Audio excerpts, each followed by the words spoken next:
दिल्ली स्थित आम आदमी पार्टी राष्ट्रीय कार्यालय में आम आदमी पार्टी उत्तर प्रदेश प्रभारी एवं राज्यसभा सांसद संजय सिंह की उपस्थिति में प्रेस वार्ता आयोजित की गई। इस दौरान मेरठ ऊर्जा राज्य मंत्री सोमेन तोमर द्वारा दलितों की जमीन हड़पने के आरोपों पर चर्चा की गई। आम आदमी पार्टी ने कहा कि इस मामले में सच सामने लाना उनका कर्तव्य है। वहीं ऊर्जा राज्य मंत्री सोमेन तोमर ने 5 करोड़ रुपए का मानहानि का नोटिस पार्टी को भेजा है। आम आदमी पार्टी ने प्रेस वार्ता में कहा कि लोकतंत्र में सच बोलना और जनहित में आवाज उठाना उनका अधिकार है और वह इस मुद्दे को आगे भी उजागर करते रहेंगे।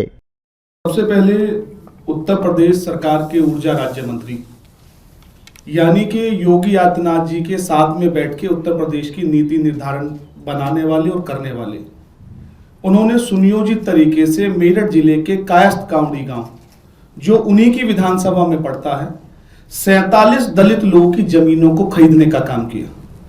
खरीदा किस तरीके से? क्योंकि किसी भी दलित की जमीन जब कोई व्यक्ति खरीदता है तो सामान्यतः एक प्रक्रिया होती है कि उसको परमिशन लेनी होती है जिलाधिकारी के माध्यम से। यह पूरा खेल कैसे हुआ? और उस जगह पे हुआ जहां पे एक इंटीग्रेटेड टाउनशिप का शिलान्यास उत्तर प्रदेश के मुख्यमंत्री योगी आदित्यनाथ करके गए।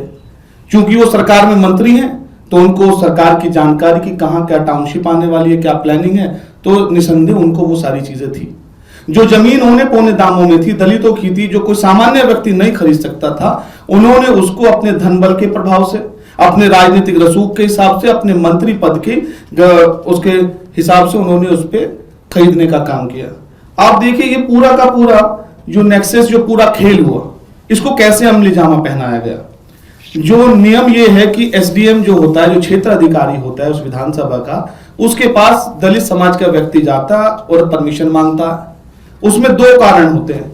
एक कारण या तो वो गंभीर बीमारी से ग्रसित हो, गंभीर बीमारी यानी कि लाइलाज बीमारी, हार्ट की समस्या, किडनी फेलियर, तमाम चीजें, यानी कि रूटीन की चीजें नहीं, या फिर वो व्यक्ति उस जिले से विस्थापित होकर अन्य जगह जा रहा है रोजी रोटी के लिए, तो उसकी प्रक्रिया है वो एसडीएम के यहां पे जाके आवेदन करता है, तहसीलदार से लेके नीचे तक के कर्मचारी उसका वेरिफिकेशन करते हैं। लेकिन आप देखिए 28/8/2024 को एक ही गांव के 11 लोग जाते हैं कि साहब हमको जमीन बेचनी है। एक ही गांव के 11 लोग एक ही तारीख को। फिर 2/9/2024 को 35 लोग जाते हैं एक ही गांव के। तो आप सोचिए क्या बस में बैठ के गए थे 35 लोग, या ऐसी क्या विपदा, क्या बीमारी कायस्थ गांव में आ गई थी जो दलित समाज के 47 लोगों को अपनी जमीन बेचनी पड़ रही है। इसके बाद में जिला चिकित्सालय जहां से उनको बीमारी के सर्टिफिकेट बनने थे, यानी कि मेडिकल का परीक्षण उनका होना था। 7/9/24 को 15 लोग जाते हैं अपना मेडिकल कराने, 12/9/24 को 22 लोग जाते हैं। कुल 37 लोगों को गंभीर बीमारी होने का सर्टिफिकेट दे दिया जाता है और 9 लोगों को विस्थापित दिखा दिया जाता है, यानी कि ये कायस्थ गांवड़ी गांव से जा रहे हैं। आप देखिए सोमेंद्र तोमर उसी विधानसभा से चुन के आए, उसी का प्रतिनिधित्व करते हैं। हम मान लेते हैं कि कायस्थ गांवड़ी गांव में वो दलित समाज के लोग बीमार थे, क्या कोई महामारी वहां पे फैली थी? जिला चिकित्सा अधिकारी ने या डीएम साहब ने या मंत्री होने के नाते उन्होंने क्या किया? उन लोग की अगर दलित बीमार थे उनके पास गए तो उनकी जमीन उन्होंने खरीद ली, उनसे कहा कि अपनी जमीन दे दो। ये एक मंत्री ने किया, उसने एक सरकार की तरफ से या मुख्यमंत्री की तरफ से या अपने से क्या उनकी मदद की? यहीं ये खेल खत्म नहीं होता। अंतोगत्ता एडीएम जो होते हैं, जो जिलाधिकारी के बिहाफ पे उनको परमिशन देते हैं, वहां पे बड़ा खेल हुआ। 10/9/2024 को 18 लोग गए, उनको परमिशन मिल गई।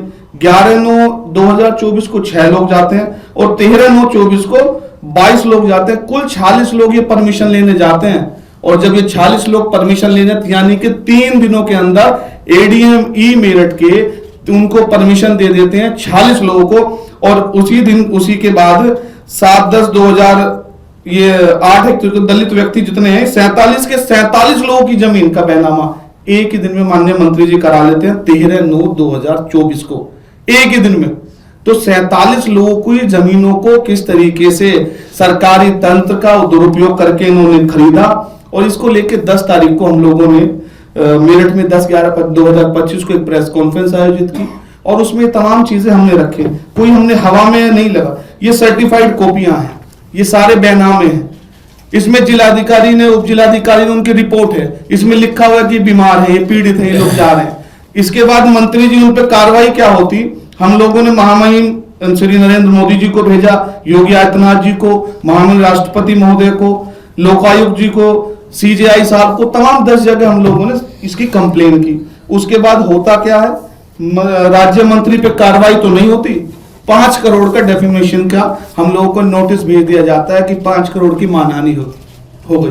तो हम माननीय सौमेंद्र तोमर जी से कहना चाहते हैं, हम लोग आदरणीय सांसद संजय सिंह के सिपाही हैं, सड़क पे भी हम लोग संघर्ष करेंगे, इनकी लूट की खुली छूट के खिलाफ विरोध करेंगे। आपने 5 करोड़ का नहीं, आप जितना चाहे नोटिस भेज दीजिए, हम जेल जाने के लिए, सड़कों पर संघर्ष करने के लिए तैयार हैं। बाबा साहब डॉक्टर भीमराव अंबेडकर जी ने संविधान में जो ताकत दी है, गरीबों का, मजलूमों का हम शोषण नहीं होने देंगे।